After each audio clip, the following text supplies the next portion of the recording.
अगर कोई आपसे पूछे इस ब्रह्मांड की सबसे विशाल चीज क्या है, तो ज्यादातर लोग जवाब देंगे सूर्य, या फिर ऐसे ही किसी विशाल तारे के आकार के बारे में कहेंगे। कुछ लोग ब्लैक होल तक जा सकते हैं, तो कई लोग गैलेक्सी को भी ब्रह्मांड का सबसे विशाल ऑब्जेक्ट समझते हैं। हर कोई अपने हिसाब से चीजों के आकार को समझता है, पर जब बात ब्रह्मांड की आती है तो हमारे सोचने की क्षमता ही खत्म हो जाती है। अगर आप मिल्की वे गैलेक्सी यानी अपनी ही आकाश गंगा के सभी तारों के नाम गिनने बैठोगे, तो उसी में आपको 7000 से ज्यादा साल तक लग जाएंगी। ऐसे में आपको ब्रह्मांड की विशालता को समझने के लिए कुछ नया करना पड़ता है।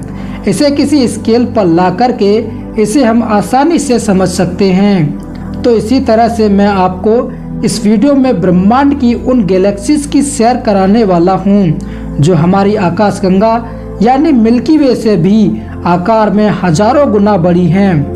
इनका आकार इतना विशाल है कि लाखों मिल्की वे गैलेक्सीज भी इसमें समा सकती हैं। लाइट को भी इनको पार करने में करोड़ों साल लगते हैं। तो अपनी कुर्सी की सीट बेल्ट पहन लीजिए और चलते हैं गैलेक्सी की अनोखी यात्रा पर।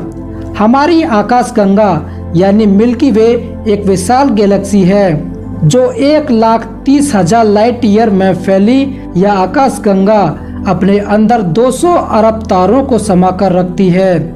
इसके स्ट्रक्चर्स की बात करें तो ये एक स्पाइनल गैलेक्सी है और दोस्तों इसकी परिक्रमा 2 ड्वार्फ गैलेक्सी करती हैं जिन्हें आप लार्ज और स्मॉल मैगेलेनिक क्लाउड के नाम से जानते हैं। इस विशाल गैलेक्सी के सेंटर से करीब 26,000 लाइट ईयर दूर हमारा ग्रह पृथ्वी आता है, जो अपने अंदर हजारों तारों को समाये रखने वाली यह आकाश गंगा अब तक के खोजे गए सबसे विशाल तारे स्टीफेंसन 218 का भी घर है और यह तारा सूर्य से लगभग 2000 गुना विशाल है और अपने अंदर करीब 10 अरब सूर्य को समा सकता है।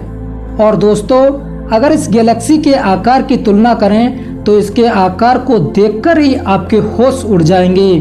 और अगर हम मिल्की वे को खोजे गए सबसे विशाल तारे स्टीफेंसन 218 से भर दें तो ये विशाल का आकाश गंगा अपने अंदर करीब 8000 खरब स्टीफेंसन 218 को समा सकती है।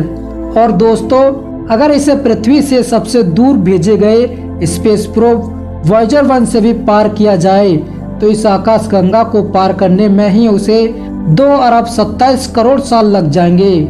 वहीं अगर इस मिल्की वे को लाइट की स्पीड से पार किया जाए जहां समय भी धीमा पड़ जाता है, तो क्या हम लाइट की स्पीड की मदद से इसे अपने जीवन काल में पार कर पाएंगे?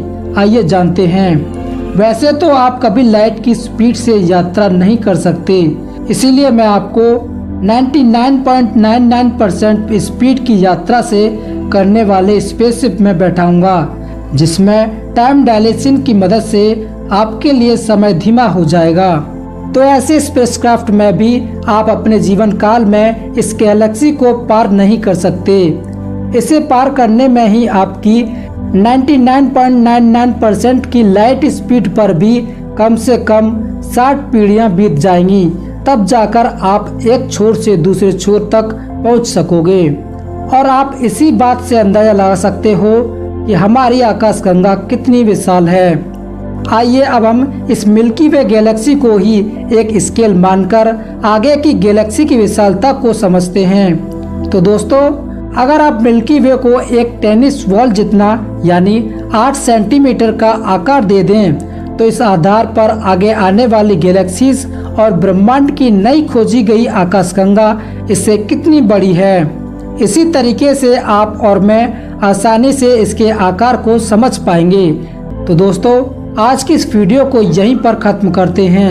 यदि ये वीडियो आपको पसंद आई हो तो वीडियो को लाइक जरूर करें और अपने दोस्तों को इस जानकारी को शेयर करें और इसी तरह की जानकारी के लिए हमारे चैनल को भी सब्सक्राइब करें। तो चलिए मिलते हैं हम अपनी नई वीडियो में। वीडियो को पूरा देखने के लिए धन्यवाद।